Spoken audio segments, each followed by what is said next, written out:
नाहिद की हर तान है दीपक, उस गैरते नाहिद की हर तान है दीपक, शोला सा लपक जाए है आवाज़ तो देखो। नाजरीन, रेख्ता में पहली मर्तबा हम एक नया सिलसिला शुरू कर रहे हैं कि उर्दू गज़ल को, उर्दू शायरी को जिस तरह भी जो लोग प्रमोट कर रहे हैं, वो गज़ल की सूरत में हो या किसी और सूरत में, उनको हम अपने स्टूडियो आने की दावत दें और उनसे फिर गज़ल के हवाले से या उर्दू ज़बान और उर्दू अदब के हवाले से कुछ बात करें। मौसीकी की इब्तदा कब हुई? ये सवाल वैसा ही है जैसे आदमी ये कहे कि इंसान की इब्तदा कब हुई। मुझे लगता है कि इंसान जब पैदा हुआ होगा, तो जब रोया होगा, तो उसमें से कुछ मौसीकी की तारें निकली होंगी, या ऐसा भी हो सकता है जैसे अमीर खुसरो ने कहा है कि जब जिस्म में रूह दाखिल की गई तो रूह के साथ मौसीकी इंसान के जिस्म में दाखिल हो गई। नाजरीन, आज हम उर्दू गज़ल या गज़ल की, उर्दू नहीं बल्कि गज़ल की बात करें। गज़ल की निहायत ही अहम और मोतबर शख्सियत हमारे साथ हैं रेखा सूर्या जी, जो बेगम अख्तर की शागिर्दा भी हैं, और इसके अलावा उनकी अपनी एक शनाख्त है। सिर्फ ये नहीं कि बेगम अख्तर की शागिर्दा हैं, उन्होंने तकरीबन सारी दुनिया में उर्दू गज़ल को प्रमोट किया है और आज वो अपनी एक अलग शनाख्त रखती हैं उर्दू गज़ल के हवाले से। आज वो हमारे साथ हमारे स्टूडियो में मौजूद हैं। हमारी खुशकिस्मती है कि उन्होंने हमें वक्त दिया। कुछ लम्हे हम उनके साथ बातचीत करेंगे। रेखा सूर्या जी, आपका बहुत बहुत शुक्रिया, आपने हमें वक्त दिया है। खुशामदीद है रेखा के स्टूडियो में आपका। शुक्रिया आपका। हम शुरुआत फैज़ अहमद फैज़ से करते हैं। फैज़ को आपने गाया भी है, अभी लंदन में कोई शो हो रहा है, कोई प्रोग्राम है जी, उसमें आप तशरीफ ले जा रही हैं हिंदुस्तान की तरफ से। हम बहुत खुशी हो रही है ये सुन के कि आप हिंदुस्तान की तरफ से आप हैं, पाकिस्तान से कुछ लोग उसमें शिरकत कर रहे हैं। उस प्रोग्राम के हवाले से कुछ आप हमें बताना चाहेंगी हमारे नाज़रीन जी? को? मैं कल ही जा रही हूँ, लंदन में हो रहा है फैज़ फाउंडेशन, वहाँ एक फाउंडेशन है, तो ये हर साल ये टॉक्स के लिए भी इनवाइट करते हैं। जैसे इस बार डॉक्टर परवेज़ हुडबॉय आ रहे हैं, जो बहुत ही एक सेन आवाज़ है, सेंसिबल आवाज़ है जी। पाकिस्तान में। वो बिल्कुल ज़हनी बातें करते हैं, तो वो आ रहे हैं। फहमीदा रियाज़ आ रही हैं, तो वहाँ की कोई सूफ़ी रॉक सिंगर आ रहे हैं हिंदुस्तान से, उन्होंने मुझे बुलाया है और मुझे बड़ी खुशी है कि वो इंडो पाक पीस इनिशिएटिव फैज़ फाउंडेशन कर रही है इस तरह से।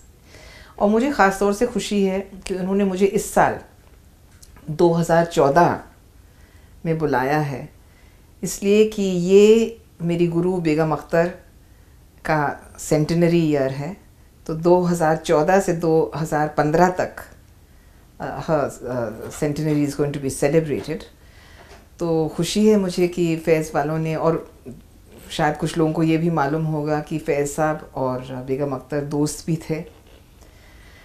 तो मैंने गज़ल, उर्दू गज़ल को फैलाया है, लेकिन उसके अलावा मैंने रवायती गज़ल गायकी को फैलाया है जी। उसकी वजह से मुझे पुरस्कार मिला था। हम बाद में आपसे करेंगे जी। फिलहाल आप सिर्फ फैज़ पे बात करिए। अच्छी बात है। फैज़, हम देखते हैं कि आपने फैज़ को इससे पहले गाया भी जी। फैज़ के अलावा भी आपने नासिर काज़मी को भी गाया है, लेकिन हमें ये लगता है कि फैज़ सबसे पसंदीदा शायर हैं आपके। जी बिल्कुल।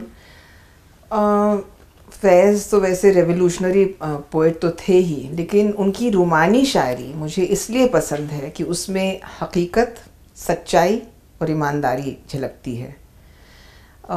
उसमें एग्जैजरेटेड सेंटिमेंटालिटी नहीं है जी।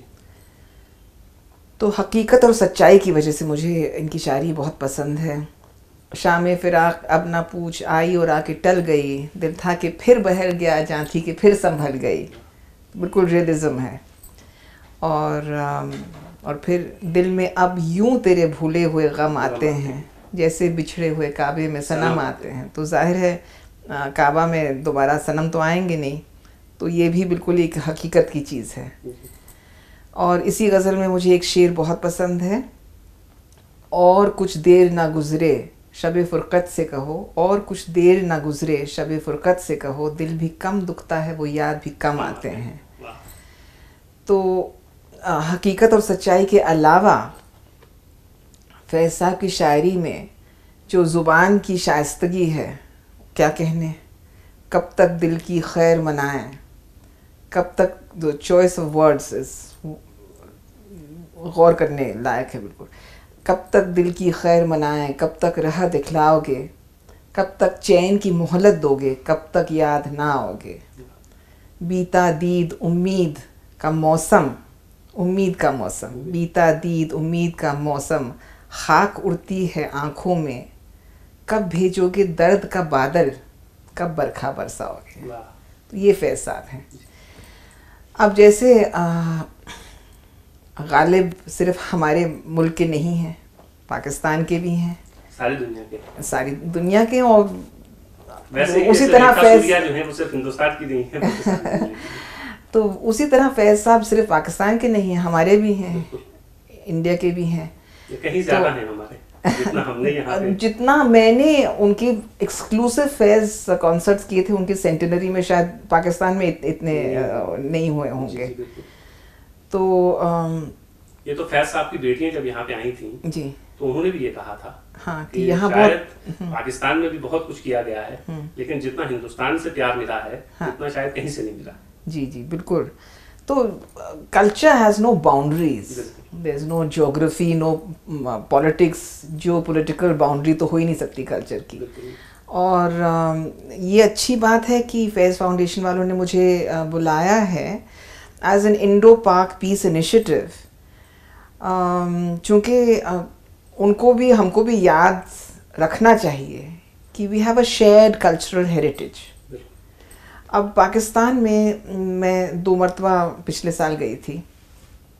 एक बार वहाँ Indus valley school of art and architecture, एक बार वो पीटीवी के लिए पाकिस्तान टेलीविज़न वो विरासत एक प्रोग्राम करते हैं। तो जी, तो वहाँ मुझे ऐसे लगा, हालांकि लोग बहुत प्यार देते हैं, इसमें कोई शक नहीं है, और मेरा तो ख़ास ताल्लुक राब्ता है, मेरी वालिदा क्वेटा की थी, हैं बल्कि, और मेरे वालिद लाहौर के थे, तो मुझे उस मुल्क की मिट्टी से प्यार है। मगर इस्लाम की वजह से वो लोग ज़्यादातर मिडल ईस्ट की तरफ देखते हैं। इस्लाम का इब्तिदा वहाँ से तो हुआ, अरब से, मगर उनकी कल्चरल हेरिटेज तो हमारी तरफ है। बिल्कुल। तो ये अच्छी बात है अगर हम एक दूसरे को ये बात याद दिलाते रहें कि एक अपनापन की याद दिलाएं, बजाय ये कि वो सियासत तो अलग चीज़ है, और सियासी हालात ने कुछ लोगों जो ज़्यादा पढ़े लिखे नहीं हैं, उन लोगों के दिमाग में यहाँ भी वहाँ भी ये दुश्मनी की एक बात जहन में डाल दिया, वहाँ भी यहाँ भी। शायद वहाँ ज़्यादा शायद वहाँ तासुब ज़रा ज़्यादा है बजाय यहाँ हम लोग घुल मिल के रहते हो सकती है जी, कि वहाँ की पाकिस्तान की ज़्यादा आबादी जो है जी मुस्लिम है जी। यहाँ तो आपको मुसलमान मिलेगा, सिख मिलेगा, ईसाई मिलेगा। जी बिल्कुल जी। तो वहाँ चूँकि मेरी एक दोस्त, वो शी इज़ मुस्लिम, तो उनके बेटे जो 15 साल का लड़का है, वो गया था पाकिस्तान पहली मरतबा, तो मैंने वो वापस आया तो मैंने कहा तो बेटे कैसे लगा पाकिस्तान, तो कहने लगा आंटी वहाँ तो सब मुसलमान ही मुसलमान हैं। तो वो ज़्यादातर शायद उसकी वजह से तासुब है। मैं एक बात आपसे पूछना चाहूँगा, आप पाकिस्तान जाती रहती हैं जी, सारी दुनिया में जाती हैं, लेकिन पाकिस्तान के हवाले से चूँकि बात हो रही है, जी जी सियासी तौर पर जी, हमने पीस के लिए, अमन के लिए जी जो कोशिशें करनी थी जी, उसको हम पंडित नेहरू से लेके जी गवर्नमेंट टू गवर्नमेंट, हाँ, गवर्नमेंट टू गवर्नमेंट डायलॉग जो है वो हो चुके हैं, और नाकाम, बहुत एग्रीमेंट हुए, हाँ, शिमला समझौता और फलां समझौता, और फिर आगरा में अभी परवेज मुशर्रफ और सब चीजें हो चुकी, फिर भी और हाल ही में मोदी जी ने उनको बुलाया, हाँ, लेकिन कुछ जिन जो कोशिशें की गई हाँ, गवर्नमेंट टू कामयाबी गवर्नमेंट नहीं, हाँ कामयाबी क्या नहीं आपको मिली। लगता है मैम कि एज ए आर्टिस्ट जी, आर्टिस्टों को कुछ ऐसी सहूलियात दी जाएं कि वो पीपल टू पीपल कांटेक्ट करें या आर्टिस्ट टू आर्टिस्ट कांटेक्ट रहे, उससे कुछ अमन या कुछ बेहतर हो सकते हैं हमारे ताल्लुकात? कुछ उम्मीद रख सकते हैं। जो मतलब माने जाने आर्टिस्ट हैं, वहाँ के राहत अली जी जैसे हैं, यहाँ के कुछ लोग जैसे हैं, तो हम लोगों को वीज़ा से एग्जेम्पशन, जो रिकॉग्नाइज आर्टिस्ट हैं हम लोगों को वीज़ा एग्जेम्पशन मिलनी चाहिए। ये नहीं कि हम तड़प रहे हैं वहाँ जाने के लिए और वो लोग तड़प रहे हैं यहाँ आने के लिए।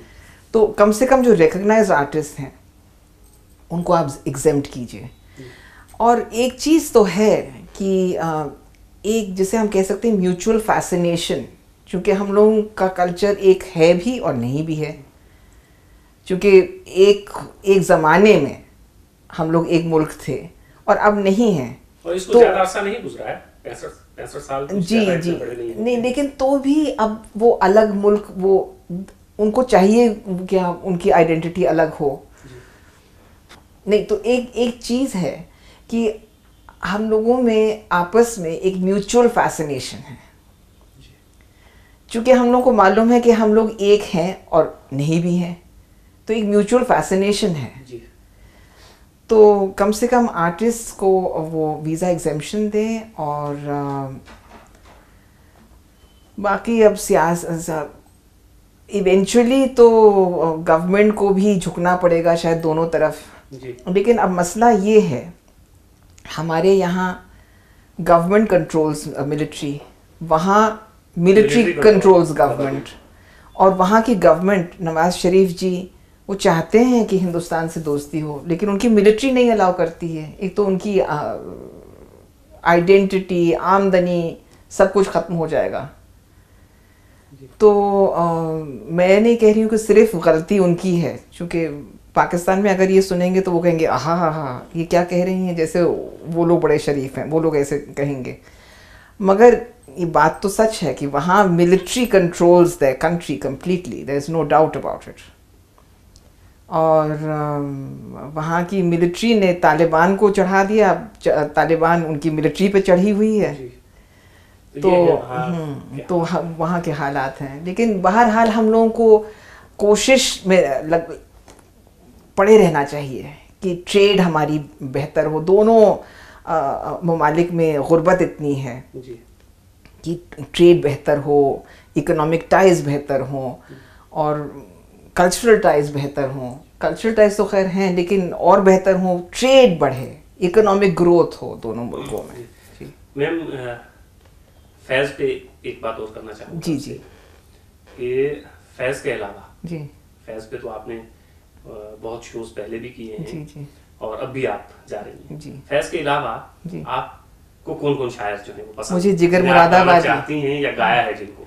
अभी हाल ही में कुछ महीने पहले मैंने गालिब एकेडमी में सिर्फ गालिब की गज़लें, और गालिब तो खैर मास्टर पोइट, और एक मौलाना हाली की एक दो गज़लें मैं गाती हूँ जो मुझे बहुत पसंद हैं। अच्छा। है जुस्तजू के खूब से है खूब जी, क्या क्या शेर है, वो बहुत पसंद है मुझे। और जिगर मुरादाबादी बहुत पसंद है, परवीन शाकिर बहुत पसंद हैं। अच्छा। और नासिर काज़मी भी बहुत ही जदीद और लाजवाब शायरी उनकी। नासिर काज़मी को तो आपने गाया भी है। जी जी जी। कुछ यादगार शहर से जी जी जी जी। और उनकी शायरी की वजह से मुझे जदीद उर्दू शायरी बहुत पसंद आई, आने लगी। लेकिन पहले मैं सिर्फ ट्रेडिशनल पोइट्स को गाती थी, इनकी शायरी की वजह से मुझे जदीद उर्दू पोइट्री में। और किसको पढ़ा मैम आपने जिनको नासिर काज़मी की वजह से, और किन किन जदीद? परवीन शाकिर, बाद माँ खुलने से पहले का इशारा देखना, मैं समंदर देखती हूँ तुम किनारा देखना। और ये पाथ ब्रेकिंग गज़ल इसलिए भी है क्योंकि ठुमरी, और जो मैं गाती हूँ ठुमरी, होरी, कजरी, झूला, दादरा, जो लाइट क्लासिकल फॉर्म्स हैं, इसमें जो प्रोटैगनिस्ट है, जो वो फर्स्ट पर्सन जो है, वो हमेशा औरत होती है। और गज़ल में हमेशा मर्द जी, वो मैस्कुलिन जेंडर में होता है। तो परवीन शाकिर ये एक गज़ल है जिसमें एज अ वुमन उन्होंने फर्स्ट पर्सन को फेमिनिन जेंडर ही में किया, मैं समंदर देखती हूँ तुम किनारा देखना। तो ये गैर मामूली चीज़ है गज़ल की दुनिया में। लाइट क्लासिकल म्यूजिक जो है जी, इसके बारे में कुछ बताना चाहेंगी आप कि आप? सबसे पहले मैं आपको बताऊं कि लंदन ले जाने के लिए ये मेरी किताब कल ही मुझे मेरे पब्लिशर ने मुझे दी है, जो मैं ले जा रही हूँ। ये हिंदुस्तानी लाइट क्लासिकल म्यूज़िक पे है। इट्स कॉल्ड संग इन अ सेंसुअल स्टाइल। चूँकि ठुमरी, होरी, कजरी, झूला ये राग पे बेस्ड तो हैं, उस पे आधारित हैं, मगर इसमें श्रृंगार रस बहुत है, तो इसलिए द टाइटल इज संग इन अ सेंसुअल स्टाइल। तो इसमें गज़ल के बारे भी है और the inclusion of Sufi poetry के इस शैली लाइक क्लासिकल, इसमें क्यों मैं गाती हूँ, ठुमरी दादरा अंदाज में क्यों, और ठुमरी दादरा गज़ल भी मैं गाती हूँ। कबीर की 2 गज़लें मैं गाती हूँ, गज़लें। हालांकि कबीर ज़्यादातर दोहे और भजन कुछ हैं और दोहे, लेकिन मुझे हैरानगी हुई, मुझे 2 गज़लें उनकी मिली थी। अच्छा। तो एक तुलसी साहब, उनकी गज़ल बहुत दिलचस्प है। अपने में आप जलवाए दिलदार देखना, अपने में आप जलवाए दिलदार देखना, गाफिल ना हो ख्याल से होशियार देखना। गाफिल ना हो ख्याल से मतलब अपने ख्यालों को आप। ये तुलसीदास की है या? ये वो तुलसीदास नहीं, एक तुलसी साहब थे हाथरस के जी। और उनके एक दोस्त थे शेख तकी, वो भी एक सूफ़ी थे जी। तो अक्सर इन्होंने अपनी गज़लों में ये तुलसी साहब ने, ये हाथरस के थे जी। तो उनको एड्रेस करते हैं। तो मिलना तो यार का नहीं मुश्किल लेकिन तकी, ये शेख तकी को एड्रेस कर रहे हैं। मिलना तो यार का नहीं मुश्किल लेकिन तकी, दुश्वार तो ये है कि दुश्वार है देखना। अपने में आप जलवाए दिलदार देखना, गाफिल ना हो ख्याल से होशियार देखना। पुतली में तिल, तिल में भरा राज, कुल का कुल, इस पर्दा सियाह के ज़रा पार देखना। हाँ, तो इस किस्म की, तो ये सूफियाना गज़ल मैं गाती हूँ। और ये मैं गाती हूँ बेगम साहबा के, बेगम अख्तर के अंदाज में। जी मैम, ये तसव्वुफ या सूफिया का जिक्र हुआ है। जी जी। तो अमीर खुसरो हमारी शायरी का, और सिर्फ शायरी का ही नहीं बल्कि मौसीकी का भी बहुत अहम नाम है। जी जी। ख्याल और पता नहीं क्या क्या चीज़ें ऐसी हैं, तबला कहते हैं, सितार, हाँ सितार, ये सब चीज़ें उन्हीं की इजाद की हुई हैं, कुछ चीज़ें कहते हैं। जी जी जी जी। तो क्या अमीर खुसरो को आपने गाया या? जी, मैं हज़रत अमीर खुसरो को बहुत गाती हूँ, और मगर मैं गाती हूँ ठुमरी दादरा अंदाज में, वही उपशास्त्रीय अंदाज में। बहुत से, वैसे तो सूफियाना शायरी जो है वो उमूमन कव्वाल गाते हैं। जी बिल्कुल। चूँकि कव्वाली का मकसद ही यही है कि इंसान गाली जाती है जी मज़ारों में, और हाल तारी हो। हाँ, इसलिए कि हाल तारी हो लोगों पे। तो ये जुड़ी हुई तो उस चीज़ से है, कव्वाली से, लेकिन इसलिए कि शायरी इसकी ज़्यादा अहमियत रखती है बजाय अंदाज।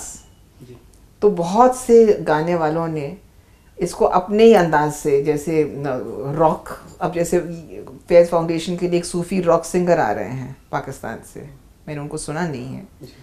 तो सूफ़ी रॉक भी है, और अब तो सूफियाना फिल्मों में भी, बॉलीवुड में कितना इस्तेमाल किया जा रहा है गीत के तौर पे। लेकिन वहाँ तस्वुफ नहीं, एक फैशन हुआ। अच्छा, और ये फैशन में इसलिए आया है कि लोग जो गहराई से सोचते हैं उनको ये तसव्वुफ की चीज़, मतलब ये दुनिया अपील करती है, सभी को अपील करती है कि ये एक बिल्कुल बंधी हुई, मज़हब से बंधी हुई चीज़ नहीं, ये खुली चीज़ है। हालांकि इस्लाम में ये काफ़ी बंधी हुई है, उसमें नक्शबंदी और 3-4, हाँ, वो काफ़ी बंधी हुई है। लेकिन वैसे तसव्वुफ के माने हैं खुलापन, एक विदाउट बाउंड्रीज, और बल्कि सारे मज़हब को जुड़ाने वाली चीज़, हाँ, जोड़ने वाली चीज़ है। लेकिन मैम, ये हम अब ये बात है तसव्वुफ की, जी जी लेकिन हम अपने क्लासिकल म्यूजिक भी देखते हैं जी कि अब जो हश्र हो रहा है हमारे म्यूजिक का, जी जी वो क्लासिकल म्यूजिक की जगह अब पॉप सिंगर्स इतने आ गए हैं कि आम पब्लिक तो पॉप सिंगर्स को सुनती है, पसंद करती है। और लेकिन क्लासिकल म्यूजिक के बारे में ये कहा जाता है, खास तौर से हिंदू धर्म में, कि म्यूजिक के जरिए आदमी खुदा तक पहुंचता है। हाँ, और इस्लाम मतलब सूफी ख्याल में भी, हाँ सूफी ख्याल में भी और हिंदू मजहब में भी, हाँ जी जी। कि एक और असल में लेकिन वो म्यूजिक ज़मारुद भाई खुदा तक ले जाए, हाँ, वो ये जो अब म्यूजिक की एक फॉर्म हाँ, आ गई है, हाँ, हाँ, वो सब चीजें उसमें कहीं गुम होती है, आपको नजर नहीं आती हैं। हाँ, वो तो फीकापन तो होगा जो आप कह रहे हैं कि फिल्मी गानों में जो फिल्मी गाने और पॉप सिंगर्स ये जो गाते हैं इधर उधर, हालांकि फिल्मी गानों को मैं उनको कुछ नीची चीज नहीं समझती हूँ, लेकिन डेफिनेटली लाइट चीज है वो कंपेयर टू क्लासिकल म्यूजिक। मैं उसको बिल्कुल नीच चीज नहीं समझती हूँ, लेकिन लाइट तो है, वो लाइट म्यूजिक है, सुगम संगीत है। तो और जहाँ तक आप शायद फ्यूजन के बारे कह रहे थे, fusion is not a bad thing अगर अक्लमंदी से की जाए। एक तो फ्यूजन है जो कंफ्यूजन की तरह होता है कि मतलब सब सतही तौर पे सब कुछ हो गया, और एक बड़ी सोच समझ के आर्टिस्ट बैठ के उसको प्लान करते हैं कि क्या हम दिखाएं, क्या आप दिखाएं, और उसको कैसे फिर उसकी मिलावट कैसे करें जी। तो वो अगर इंटेलिजेंटली कोई करे तो बहुत अच्छी बात है। हाँ, लेकिन मैम जुगलबंदी का जो मामला है जी, हमारी जो मौसीकी है जी, प्योरिटी के बारे में आप बात कर रहे हैं, हाँ। जो हमारा म्यूजिक है, उसमें जो चीज, या जैसे हम म्यूजिक को समझते हैं कि वो बाकायदा एक रिलीजन है, एक मजहब है, खुदा तक पहुंचने का एक जरिया है, तसव्वुफ में और हिंदुइज्म में, तो ये सब चीजें मौसीकी में, वेस्टर्न में नहीं है। तो ये जो जुगलबंदी का एक सिलसिला शुरू हुआ है, इससे कहीं ना कहीं मतलब वेस्ट के साथ, जी जी, वेस्ट के साथ, एक यहाँ का कोई म्यूजिशियन बैठ जाते हैं, वेस्ट वाले बैठते हैं, और समझ से सब चीजें परे होती हैं। लेकिन एक चीज है ज़मारुद भाई कि ग्लोबलाइजेशन तो एक चीज, अब दुनिया ग्लोबल हो ही रही है जी।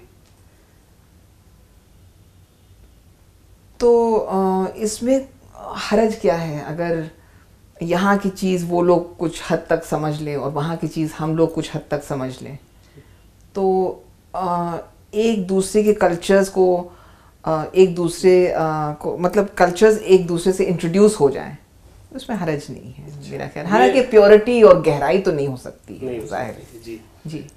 ये जो हिंदुस्तानी म्यूजिक है हमारा, क्लासिकल म्यूजिक जी, इसमें आपको कुछ लगता है ऐसा कि हमने ईरान, मिस्र या अरब से, जैसे दफ ईरान में बजाई जाती है, नहीं, और उर्दू जो जुबान है इसमें तो फारसी, अरबी, संस्कृत, टर्किश, संस्कृत नहीं संस्कृत तो कम, लेकिन हिंदी इंडिक बेस है, और फारसी, अरबी और तुर्क, इन तीन जुबान के अल्फाज बहुत हैं, और बेस इसका हिंदी है। हिंदी के भी हैं अल्फाज, लेकिन ज़्यादातर अरबी, फारसी और तुर्की अल्फाज हैं। मतलब ये ज़ुबान ही ऐसी पैदा हुई जी। मैम, ये हिंदुस्तान में जो म्यूजिक है जी जी, नॉर्थ में और साउथ में, ये दोनों अलग अलग स्कूल ऑफ थॉट्स हैं, अलग, दोनों वेदाओं से निकले हैं जी। लेकिन नॉर्थ में हम लोगों की ख़ासतौर से इंडो पर्शियन कल्चर, हमारा सिंथेसिस इतना हुआ है, मतलब इम्तिजाज जी, फारसी और हिंदवी का इम्तिजाज इतना हुआ कि हमारे कल्चर में फ़र्क आ गया है।